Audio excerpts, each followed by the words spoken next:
All right. So hello, my name is Megan Haberman. My pronouns are she, her, hers, and I am the Director of New Student and Family Programs here at Western. And that is basically orientations. And I will be your host this evening for our webinar. And so we're going to go ahead and get started. First things first, I wanted you to know kind of how the webinar is going to work tonight. So all your lines are on mute. We will not be able to see your lovely faces or hear your questions. So if you have questions tonight, please use the Q&A feature and we'll be answering those throughout as well as the end. So go ahead and ask those whenever, and we'll definitely have this presentation will not take the full hour. We'll definitely have lots of time for your questions at the end. So feel free to drop those in there as you need. There are live captions, so you can turn those on the bottom of with your control panel of Zoom. So if you'd like those, big thanks to our captioner tonight. Also, this webinar is being recorded and will be available for rewatch on our website. And we'll also send that out via email through the normal email channels that you get. All right, so we're going to do some introductions. You've already met me. My name's still Megan. And I'm going to let my friends introduce themselves in order of their pictures, and then we'll end on Antonio, who did not get his picture on the slide tonight. Good evening. Thank you for being here. My name is Kella Hellier, and I'm the Director of Financial Aid. Hi, everyone. So nice to be here. I'm Paige Jackson. I'm the Director for Student Success and Advising. Good evening, everyone. My name is Lindsay Gibson. I use she, her pronouns. I'm the Director of University Housing. Hi, everyone. My name is Antonio Castellanos. I'm a bilingual financial aid navigator in the admissions office, and pronouns are he, his. Great, thanks so much. All right, so we're going to get started with Kella, who's going to tell you all about the financial aid update. Perfect. Thanks, Megan. Okay, well, again, good evening, and congratulations to those who have already gotten their award letter. We are now sending those out, and they will continue to trickle out as we go forward here. In the past, we would have focused on sending out first-time freshmen and transfer awards in the first round. However, because everything is so late this year, we have been sending out awards to anybody who is ready to move through the process. So if you're a first-time freshman, if you're a transfer student, if you're a continuing student, if you're a grad student, those are all going out as they become available and ready to award. Corrections, if you need a correction to be made, if you need to do a correction, you can do that out at FAFSA, studentaid.gov. However, if there's a correction that we need to make to a student's FAFSA application through a verification process, or because maybe you've submitted an appeal of some kind that we're needing to process, we cannot process those corrections until the end of June. So that is something that the Department of Ed is holding us up on until the end of June. So if you have something like that happening with your file, just know that if we do award you and you're waiting on something to change on your award offer, then that will be after June sometime. So what if you've not received an award offer at this point? Well, I can tell you we have made and gone through a ton of changes this year with all of the changes to the FAFSA simplification process. And so as we were making those changes and doing the testing and finding out, what's working, what's not working, what still needs to be kind of tweaked a bit, we were having to rerun processes and maybe even rerun some budgeting on some student accounts and rerun maybe some award packaging even. So it's been a bit of a roller coaster, but I believe that we are coming through this and seeing the light at the end of the tunnel, and have gotten through the majority of all of the changes that we've needed to make in the system. And at this point, it looks like most of the processes are working. However, I do know that we've heard from a few students that are like, why didn't I get loans on my award offer? Well, we just fixed that process yesterday, and there was a process with first-time freshman transfer students who there is a new change that Department of Ed made that what was set up for freshmen and transfers wasn't quite working. And so until yesterday, that process was not adding loans onto student accounts. And so, like I said, that's now fixed. We've reawarded those students. And so hopefully if you were one of those students and you got an award offer that way, make sure and check again, because hopefully that's been fixed at this point. We've also heard from a couple students that they're like, where's my Pell Grant? Well, there are a few known issues with the Department of Ed on some of the Pell processing that we need to continue looking into. However, because of the changes that the Department of Ed made in regards to the change from using the EFC number on the FAFSA calculation, which EFC stands for the Your Expected Family Contribution, and that's been a kind of a staple of the FAFSA process for a long time.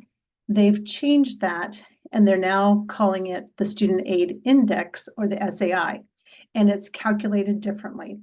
And so you may have been used to getting Pell in the past under the EFC calculation, and now maybe under SAI, it's not going to calculate for you. So could be a couple things going on. So if you're in one of those situations where you're like, I've been awarded, but I don't see a Pell Grant, please make sure and reach out to us so we can take a look at that and see maybe what's going on with it. Unless we know about things that you have questions about, we don't know how to help on some of that. So make sure and reach out to us. Also, make sure that Western Oregon University is on your FAFSA application. So if you submitted a FAFSA application and maybe you had different schools on there and now you're going to come to Western, make sure you put Western school code on there so that we can actually get your application. If you are somebody who submits an ORSA application, which is the state aid application, because you don't have a social security number, which is fine. You just need to make sure and do the ORSA application instead of the FAFSA. And on the slide here, it just says make an appointment. So we do appointments both in person, virtual, or over the phone. And those can be done through the portal. And so when you are an admitted student and you have your student ID number and you log into our portal, up on the top bar is an icon that says Wolf Connection System, or WCS. Then that's where you want to log into to be able to go out and make an appointment with financial aid. So you can also call our office and we can set you up an appointment that way as well. Okay, next slide. And there it is. There's a picture of the portal and the icon with the Wolf Web icon highlighted there. And there's the link to be able to access the portal. So you just want to click on that. Okay, next slide. And then also the way to reach all your financial aid information is through the portal, but then you would want to click on the link for the financial aid menu, which will take you to all things financial aid. And then once you're in the financial aid menu, we have 4 steps laid out for you to go through. As a first-time student, you want to make sure that you activate your Student Forms account. This is a one-time requirement, and once you've set it up, then you don't have to do it again. But what it does is it allows you then to access information that we may be requesting from you for you to be able to kind of move through the process. So it might be that you got selected for verification by the Department of Education.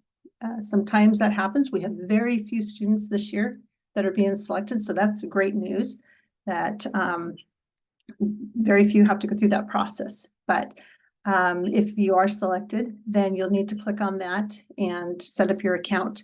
And actually, we recommend that all students do it as a first-time student, regardless of whether you're selected or not, because there are other reasons that you would want to access your student forms.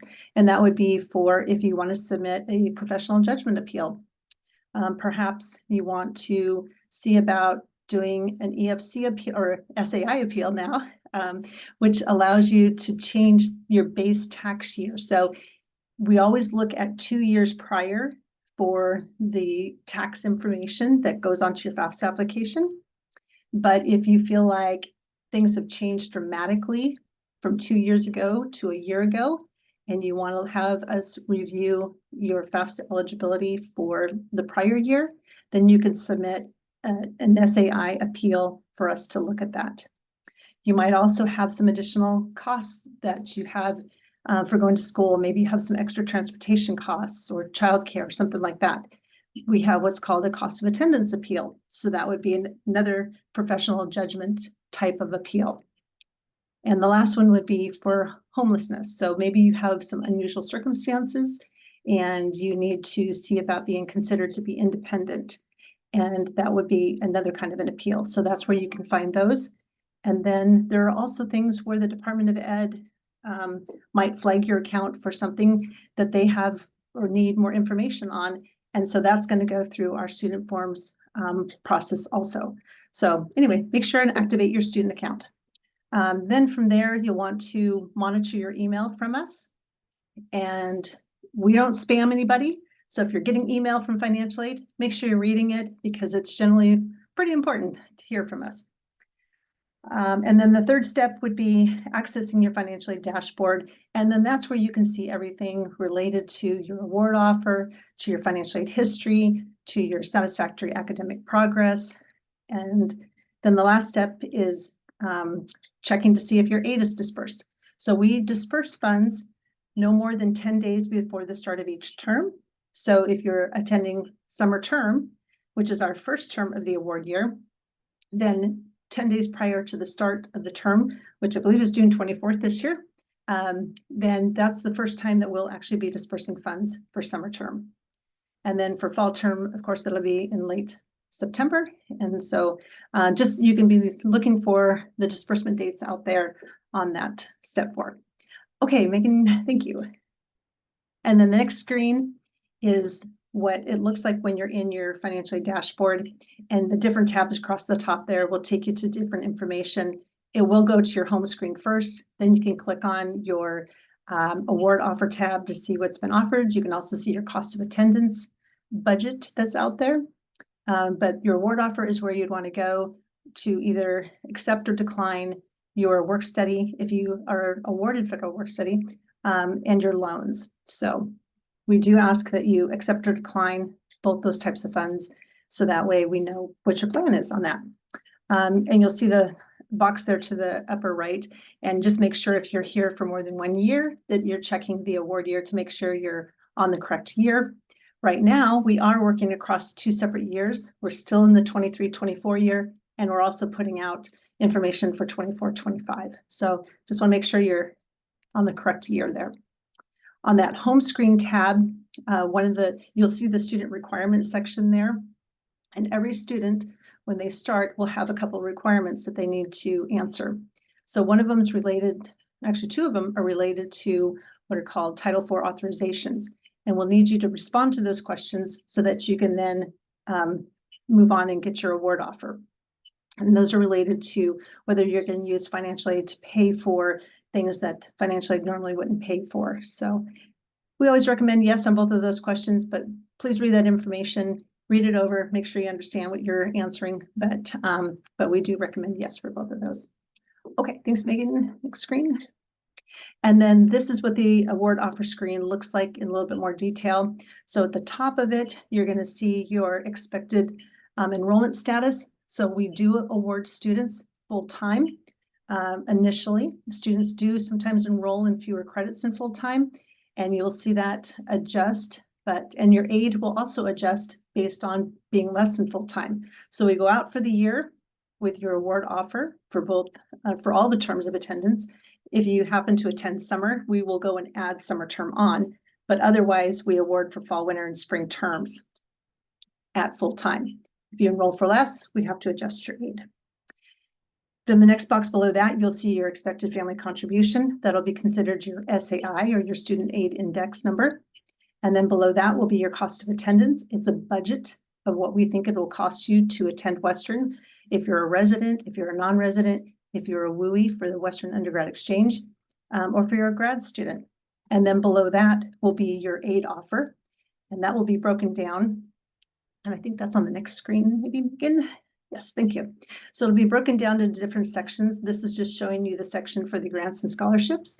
And we always put the free money, whether it's Pell Grant, an SEOG grant, an Oregon Opportunity Grant, any of the scholarships that are offered through the institution here, we always put them into an accepted status. And then below this section will be your loans and work study. And then those go into an offered status, and then you'll have to accept or decline those. Okay, thank you. Next section. There we go. We've run the page.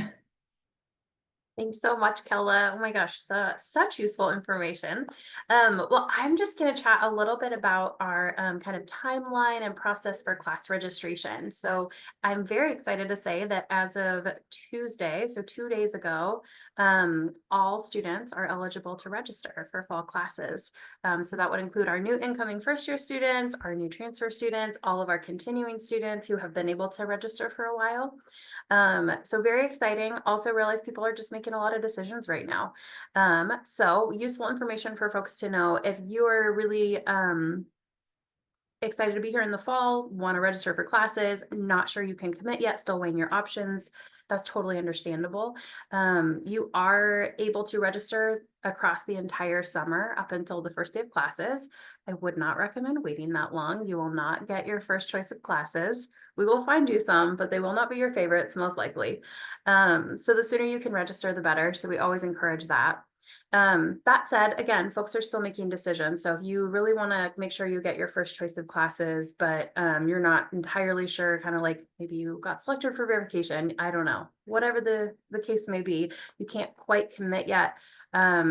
You can always register and withdraw, and there's no penalty for doing that, financial or otherwise, up until the term starts. So if you tomorrow meet with an advisor, register for 16 credits, and then decide in August that, you know what, I'm actually going to take a gap year and come next fall or winter even, that's totally fine. You just log in online and to that portal that Kella was showing and withdraw from your classes or drop them. There's no record, there's no fees associated with that. So yeah, pretty low stakes. To get connected with an advisor for registration, if you are an admitted student and you have signaled that you plan to be here in the fall by completing your intent to register, you should have already received an email either from myself, if you are one of our transfer students, or from your advisors directly if you are other transfer students or first-time students. So be definitely monitoring your WU email. Occasionally you will get it to both a personal email that you applied with to Western, as well as your WU email, but WU email is really where we kind of want to send all those communications. So yeah, I think that's it from the advising side of thing. I'm going to pass it off to Lindsay now to talk about housing. Thanks, Paige. Alrighty, so for housing, as a reminder, first year students within 1 year of high school graduation are required to live on campus, and we do still have space available. So if you've been holding off making that decision or applying for housing until you got your award letter or are still waiting, we do have space available. We will get you a bed for sure. We do recommend applying for housing sooner rather than later. This Saturday is June 1st, and that's when our roommate matching opens. So all of our first year students will get to go in to their housing portal and see other new incoming students and figure out who they might want to room with based on questions that you'll fill out or have filled out in the housing application. That process runs the entire month of June. So as long as you apply for housing by June 30th, within the month of June, you'll be in that process to find hopefully a great roommate. You totally can apply for housing after June 30th. We then get to decide on your roommate. So we just like to give students that agency when possible, and so recommend getting that application in if you haven't already by the end of June. In July is then when we're making housing assignments, so those will come out at the end of July as we kind of get that dust settled. And then just a note that the housing application is through that WU portal where Kella showed you earlier. It's called the University Housing Overview, and it's right on there, apply for housing. There is a $50 non-refundable fee to apply for housing. And so that I know means something different to every family. And so just know that if you're applying for housing, there is that $50 non-refundable fee. And so that might make your decision on when you want to apply as well. I think that's it for me. I'll turn it back over to Megan for next steps. Thanks, Lindsay.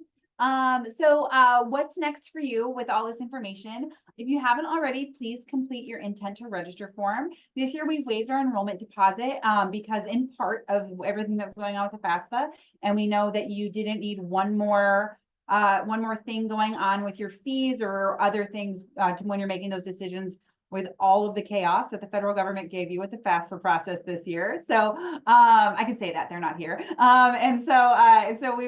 We just want to know if you're coming in the fall. And like Paige mentioned in her presentation, if you give us the intent to register and we get you registered for classes, you can always withdraw later. And other than the $50 for housing, you can always cancel your housing contract as well. So if you're like pretty sure but want to see what happens this summer, we totally understand. I mean, you're not the only student who does that. If you haven't already, submit your FAFSA or ORSA. And if you have, make sure to do all the steps that Kella showed you and go in and start accepting and denying the aid that you are interested in. I already mentioned applying for housing, and Lindsay gave a great overview of how to do that. And we've mentioned a few times you should get in the habit of checking your WU student emails. So make sure that you have whatever you do to check your emails on your phone, or you log up your computer like it's the 1900s, whatever it is that you're doing, make sure that you're constantly checking that WU email maybe once a day so that you can make sure you don't miss any important updates about class registration or financial aid. All right. So without further ado, I'm going to stop sharing my screen, and I think we're going to get into questions. Amaya Rani, I believe is how you say it. You can absolutely correct me. I'm going to go ahead and allow you to talk because you've had your hand raised for a while, and then you can ask your question verbally.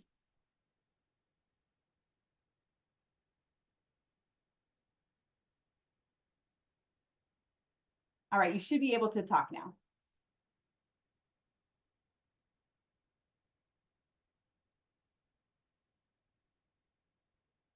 Amaya Rani, did you still have a question? I'm going to guess that they are in the middle of dinner and go ahead and mute them, and we'll get to some of the other questions. All right. Kella, I know one question that we had that was pre-submitted was about scholarships, and if we know the scholarship deadline passed in March, but are there still opportunities to get scholarships? Yeah, absolutely. Thanks for the question. So we have a system called Scholarship Universe, and we love the system because not only does it allow us to do our internal scholarships through our foundation process, but it's also a system where there are many external scholarships that are available to students throughout the year.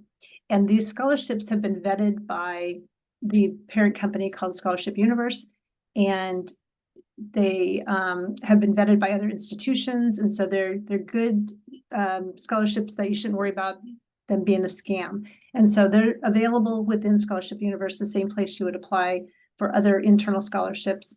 But that internal scholarship application, it opens November 1st and closes on March 1st. So make sure that you're watching for that coming up this coming November for the 25-26 year. My gosh, I can't believe that.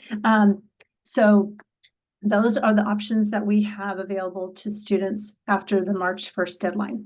There were also some department scholarships that were open until May 1st. And so that one, those have a little bit later timeline, but we're also past that date as well. So, so for institutional ones, that's the options that we have at the moment.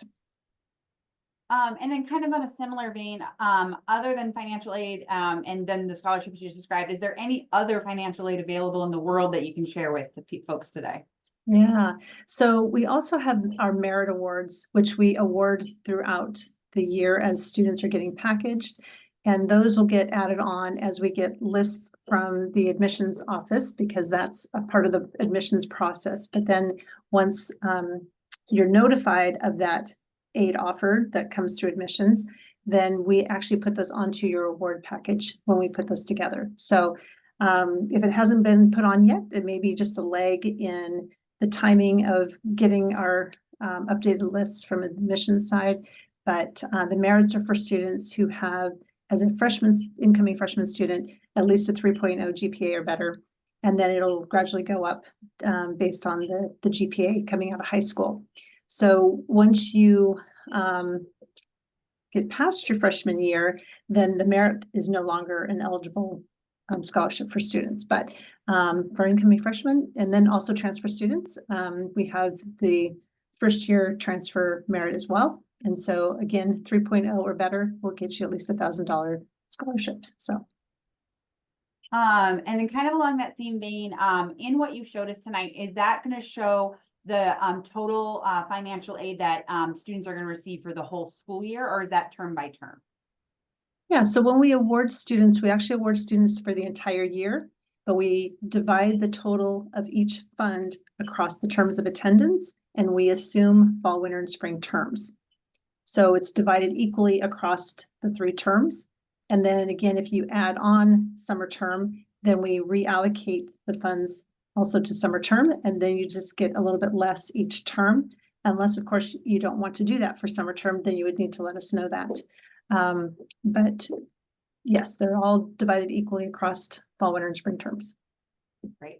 There was another question that I don't want to stress you out with, but the FAFSA is just once a year, correct? FAFSA is once a year, but you have to do it every year. Yes, So you have to do it every year. yeah, Someone you said, can't is it skip a only year. once a year? And I was just like, Kella would cry if it was twice a year. Right, we want to only do it once a year. Yes, once a year. October 1st is the generally the date that the FAFSA application opens.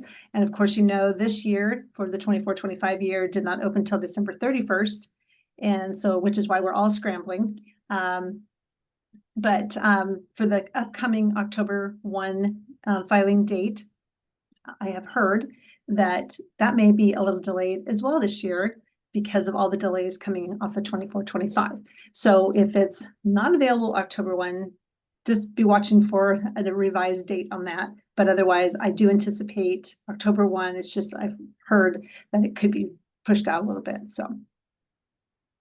Can you explain the process of moving money from a 529 plan to WOU? Yeah, so 529 plans are personal plans that you pay into, and it really has no bearing on the financial aid side of things. And so those are handled with the business office here on campus. And generally all you do is you contact your 529 plan and you ask for the funds to be sent to Western Oregon University. And then those go directly to our business office and get applied to your student account. And our business services, she was unfortunately not able to be with us tonight. She was supposed to be here tonight, but she caught the illness that's been going around. I hope it hasn't gone around to any of our participants tonight. But she will be at our Connect days in the summer. So if you haven't registered for those, that'll be a great opportunity for you to connect with our bursar, Ashley. She'll be happy to answer those questions then. Also, I have a question from a parent who's frustrated about signing consent, and I'm not sure if you know more about where to give consent. I don't totally know that, as I'm not as well versed in financial aid. Yeah, and actually, I'm going to ask Antonio to jump on maybe for that question because he works with students quite a bit on that. And then so, yeah, and I don't know if you're asking for consent on the FAFSA as far as the approval goes, but I'm just going to assume that you're talking about the release of confidential information so you can speak with us about your students' FAFSA information. So if you are looking for that form, you go onto the students portal and then you can click on the Wolf Web icon, kind of the same steps that Kella was walking you through. And then when you click on the financial aid menu, there's going to have the 4 steps that she was just looking through. And right underneath that is going to be our forms. On the forms, that's where we have the release of confidential information. And then you as the family would fill that out and submit that to our office. You can do it. Kella, is it still for both us and the business office at the same time? It is, yeah. And Yeah. then maybe you can also address the consent on the FAFSA side too when you're done with this one. Yeah, and then so you would just submit that to us, and then that way you come up with the passcode and you call us. And if you want to talk about your students' financial aid and they end up signing that form, then we can go ahead and do so. And then as far as the consent part on the FAFSA piece, so it should just be kind of step by step when you go in to fill out the parent section of it. It's going to ask if you approve to put your information on the student's FAFSA. So it's either just a yes or a no question. If you said no, then it's not going to allow the student to receive the full capability of FAFSA financial aid, and it would make them only eligible for the unsubsidized loan. but you should be able to go in and update that question so that way it allows the parents to put in their tax information and so on. And if you've tried to and attempted these consent processes and you're still frustrated, reach out to us. We're here to help. Not sure where the pain point is in that process and in which consent process it is, but would love to help. So reach out to us. I have another question that was pre-submitted about using your GI Bill to pay for college, and how does that work and who should they talk to? Yeah, so the GI Bill, again, is outside of the financial aid office processes. And so we have a veterans certifying official who's through the registrar's office. And so that's David Anderson, and you would want to reach out to David Anderson, and he can help you through all of the information related to the GI Bill. We also have a Veterans Resource Center, and that's in our, temporarily relocated here in the Welcome Center due to some flooding in their office. But anyway, the Veterans Resource Center, that's Logan Dorfler, and he's also a great resource for getting assistance for GI Bill information. But David Anderson is our certifying official here on campus who actually does the process of helping students on that. So anything else you want to add to that, Antonio? Sorry, and I'm over here typing away on the Q&A. Oh, And it was for the GI Bill. yes. So I don't know if you said this already. It is a lengthy process. So yeah, just make sure you get started on that as early as possible with David Anderson. And that way he can figure out, what he needs to put into the system for the VA side of things. And then that way they can get that as soon as possible to the students. But I know it is at the beginning, the very first installment that students receive, it's a pretty lengthy process. So definitely the earlier, the better. Perfect. And then we also have the Oregon National Guard Student Tuition Assistance Program, which if you're with oh my gosh, my daughter's in this, the National Guard. She's Air National Guard. So if you're in the National Guard and you want to take advantage of that program, you need to work with your unit to get approved to have the state then cover your tuition here at Western. So start that process early as well. It does take a few steps to kind of get that going. So that's one thing. Then if you also have questions about the Vets Dependent Tuition Waiver, because maybe you have a parent who's deceased or 100% disabled, then Western does have a waiver of tuition for you on that. And again, reach out to either David Anderson or Logan Dorfler for that. Thank you.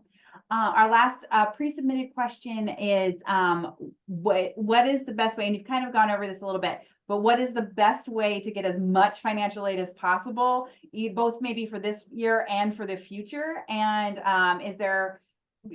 should they meet with you, or are there just deadlines? What's the best way to get all the money? Yeah, the best way to get all the money is to apply early. And I know many students tried applying early this year, which proved to be very frustrating for some students because they were, trying to do it and couldn't get in, and the Department of Ed would take the site down and bring them back up, and then they're not available, and you try calling and you're getting hung up on. I mean, it's been a thing this year, but apply early as you can. And for the upcoming year, for the 25-26 year, which will open hopefully in October, apply as early as you can, because institutions have early filing deadlines, and most of them have gotten rid of the deadlines this year, and we've pushed ours way off. So if you find that you didn't get your application submitted by April 1st this year, contact us and we'll see whether you have some eligibility for some additional aid that may not have been otherwise packaged for you. So if you are an Oregon resident in particular, there could be some other funding that that might be available if you had a later than April 1st filing date. And I realized I had one housing question that was submitted on our pre-submitted questions that I forgot to run by Lindsay. So I'll ask you now, Lindsay, who is eligible for family housing? Yeah, great question. So we do have family housing units available. These are for students that are married in a registered domestic partnership or have a dependent. And that's a separate application process. So if you're looking for family housing, just email our office and we can send you that application. Excellent. All right. And then Oh, go I ahead. was just going to ask Antonio if there was any great questions that came in that could be shared with everybody that he's already responded to. Yeah, I think one that I just kind of want to clarify and throw out to everyone is for students who might think they or want to be independent. So it's I guess the beginning process of it is pretty straightforward. So FAFSA just looks at it. Are you over the age of 24 or under the age of 24? If you're under the age of 24, then they want parent information on the FAFSA, which would make you a dependent student. There are some circumstances that would allow you to be an independent student automatically, like if you were married, a graduate student, or like let's say you served in the armed forces and so on. And then there's extenuating circumstances that could also make you independent. And a lot of those you would have marked on the FAFSA, like let's say you were at risk of homelessness, that would be something you would mark on the FAFSA. And then that comes over to us saying that you are currently an independent student and that we might need you to submit some type of documentation. But so if you have any questions with that before you go and update anything on the FAFSAs, I would say if you can just make an appointment with me or any financial aid counselor and let us know what you're thinking of doing or what the process you want to do is. And then that way maybe we can avoid you going in updating stuff that will possibly delay you getting awarded if you haven't been awarded yet. That's a good one. All right. We don't have any more open questions. So now is your time. If you were holding back and thinking someone was going to ask your question, now is your time to ask it.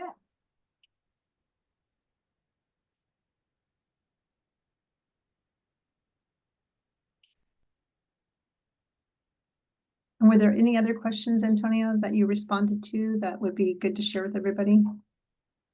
Let me take a look here. Oh, and then so as far as ORSA awarding, I had replied on here. So the state's constantly sending us a list of students who are eligible for the Oregon Opportunity Grant.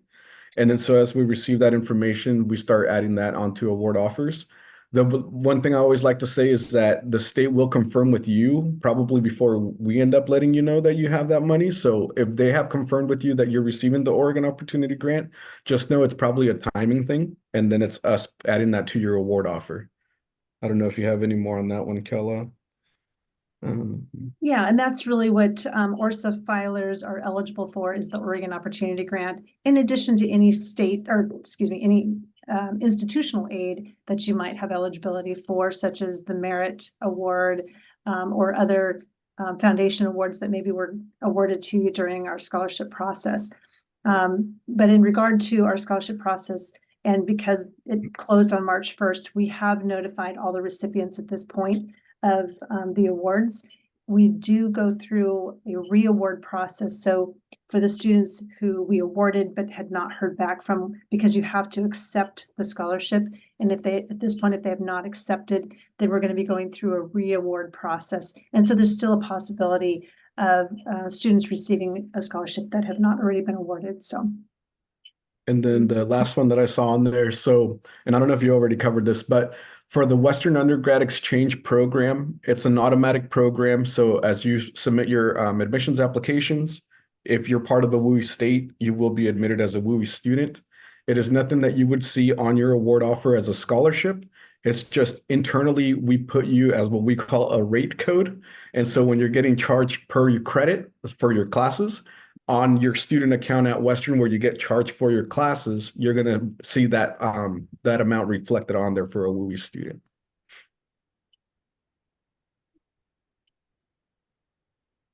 Thank you. We had a lot of great questions tonight. All right. Any final thoughts, any final reminders? I'm going to share my screen one last time so you can see all our contact information. Make that a little prettier. All right. All right, so if you do want to get a hold of us, this is the best way to do so. So if you need to get a hold of admissions, if you have any questions about being admitted or final transcripts, anything like that. Student success and advising, you can call my friend Paige right at that phone number. She's absolutely the one who will answer the phone. Just kidding. She doesn't know where the phone is, but you can talk to her for sure.